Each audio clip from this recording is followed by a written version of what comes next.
NTR memorial trust 27 వసంతాలు పూర్తి చేసుకున్న సందర్భంగా తెలుగుదేశం పార్టీ అధినేత నారా చంద్రబాబు నాయుడు స్పందించారు. ఈ సందర్భాన్ని పురస్కరించుకొని సిబ్బంది వాలంటీర్లకు అభినందనలు తెలిపారు. ఈ మేరకు ఎక్స్ లో పోస్ట్ చేశారు.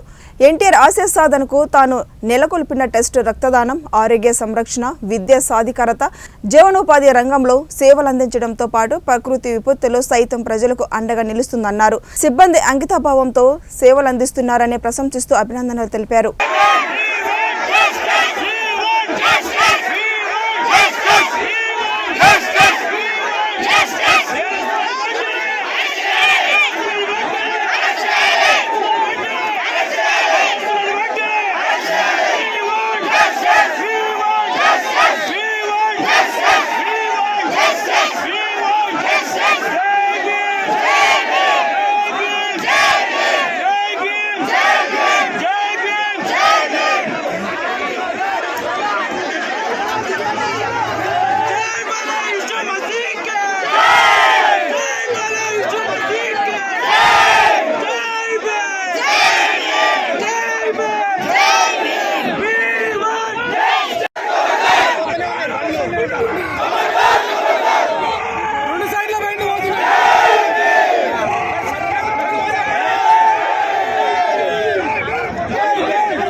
Justice!